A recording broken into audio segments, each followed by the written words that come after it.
కల్తీ మనస్తత్వం అలాగే కల్తీ పాలనతో వచ్చిన ఏదైతే పర్యవసానం ఉందో మనం చూడటం జరిగింది. మన దేవాలయ వ్యవస్థల యొక్క వ్యవస్థని దిగజార్చే ప్రయత్నం, పవిత్ర మూర్తుల పైన దాడులు చేయటం, సుమారు 200 పైగా దేవాలయాలు గత ప్రభుత్వ హయాంలో దాడులు జరిగి అవి తుంటరి చర్యలుగా దాన్ని పక్కన పెట్టే ఒక ప్రయత్నం, అలాగే దేవాలయ వ్యవస్థలో ఉండే అనేక రకాల విషయాలపైన చేస్తున్న అనేక రకాల విషయాల యొక్క పరాకాష్టే తిరుమల తిరుపతి దేవస్థానం సంబంధించిన కల్తీ లడ్డు వ్యవహారంగా మేము భావిస్తాం.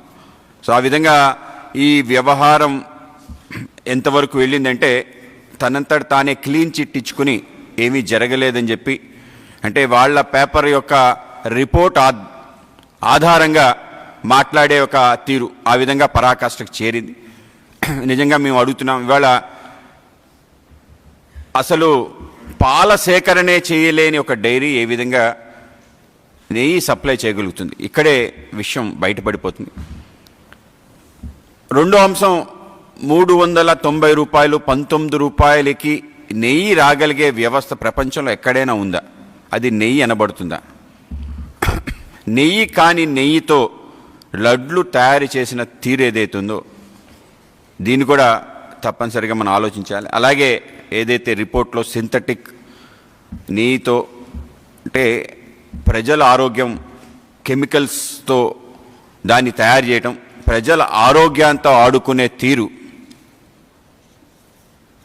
అత్యంత పవిత్రంగా భావించి భక్తులు స్వామివారిని సేవ చేసుకొని వెళ్తున్న తరుణంలో తీసుకోబోయే అతి పవిత్రమైన వస్తువుని పైన ఈ విధంగా చేయాలి అనే ఒక మనస్తత్వం ఏదైతే ఉందో వాళ్ళ యొక్క దృష్టి ముఖ్యంగా రాష్ట్రంలో అన్య మతస్థుల యొక్క ప్రాబల్యం పెంచే ఒక ప్రయత్నం, దాన్ని ఒక ఓటు బ్యాంక్గా మార్చుకోవాలనే ఒక ఆలోచన, దీనికి పరాకాష్ఠ ఇది. ఆ విధంగా దేవాలయాలపై ఏం దాడులు జరిగినా ఏమీ జరగదు.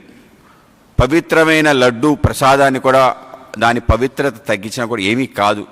ఆగమాలు అలాగే మిగతా అన్ని వ్యవస్థలు, సేవలు, వీటన్నిటిలో భగ్నం కలిగించే విధంగా నిబంధనలన్నీ కూడా తిలోదాఖలాలు ఇచ్చి ముందుకెళ్తున్న తీరు, అలాగే రివర్స్ టెండరింగ్ చేయటం జరిగింది. ఏ విధంగా నిబంధనలు అనేవి తుంగలో తొక్కి అనేక రకాల పేరాలు మార్చి ఎవరికైతే అర్హత లేదో అర్హత లేని వాళ్ళని తీసుకురావటం, కేవలం తిరుమల తిరుపతి లడ్డు విషయం కాదు, అనేక రకాల విషయాలు సేకరణ కాదు, రాష్ట్ర వ్యాప్తంగా జరుగుతున్న పెద్ద పెద్ద ప్రాజెక్ట్స్ దగ్గర కూడా అక్రమార్కులకి ఈ విధంగా ఇచ్చే ఒక వాళ్ళకి ఇవ్వాలి అనే ఒక ఆలోచనలో భాగంగా జరిగిన వ్యవస్థ. ఆ విధంగా గత ప్రభుత్వం మనం చూడటం జరిగింది. అది లడ్డూను కూడా వదలలేదు అంటే దీనికన్నా దారుణం ఇంకోటి లేదు. ఆ విధంగా ఉన్న వ్యవస్థ. అయితే ఇవాళ నిన్న ఆయన బేషరతుగా క్షమాపణలు చెప్పాలని చెప్పాడు. నిజంగా మేము అడుగుతున్నాం, ఎందుకు ఎవరు క్షమాపణలు చెప్పాలి? ఇవాళ ఏవైతే ల్యాబ్ రిపోర్ట్స్ని పక్కన పెట్టి మీ పేపర్ ఇచ్చిన అబద్ధాలపైన క్షమాపణలు చెప్పాలా అని చెప్పి అడుగుతున్నాం. ఇవాళ పవిత్రమైన నెయ్యి బదులు ఇవాళ సింథటిక్ నెయ్యి వాడినందుకు క్షమాపణలు చెప్పాలా? అలాగే సుమారు 250 కోట్ల పైగా దీంట్లో చేతులు మారాయని చెప్పి విస్పష్టంగా తెలుస్తుంది, అందుకు క్షమాపణలు చెప్పాలా? అంటే స్వామివారి యొక్క నిధులు దుర్వినియోగం అయిన క్షమాపణలు చెప్పాలా?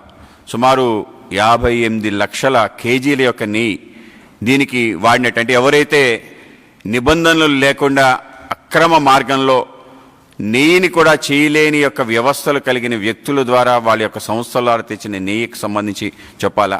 అలాగే అన్య మతస్థుల్ని పెద్ద ఎత్తున చైర్మన్లుగా, మెంబర్లుగా, అనేక రకాల ఉద్యోగస్తులుగా పెట్టి పవిత్రతను భంగం కలిగించే అనేక రకాల ఉద్దాంతాలు జరిగినందుక అని చెప్పి మేము ప్రశ్నిస్తున్నాం.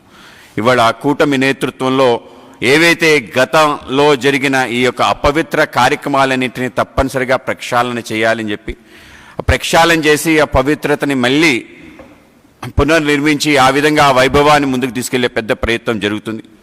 ఎక్కడ కూడా రాజీ లేకుండా ఇటువంటి విషయాలపై ముందుకెళ్ళాలి అని చెప్పి ఒక సమిష్టి ఆలోచన ఏదైతే ఉందో, ఏ విశ్వాసంతో అయితే ప్రజలందరూ కూడా ఇవాళ ఈ ప్రభుత్వానికి యొక్క అధికారాన్ని ఇచ్చి ముందుకు తీసుకెళ్తున్నారో దాన్ని మరింత ముందుకు తీసుకెళ్ళడానికి ఎక్కడ కూడా భక్తుల యొక్క మనోభావాలు సన్నగిల్లకుండా ఉండే విధంగా వాళ్ళ భక్తి విశ్వాసాలపైన ఎటువంటి ఆటంకం రాకుండా ఉండే విధంగా తప్పనిసరిగా కూటమి నేతృత్వంలో ప్రయత్నం జరుగుతుంది.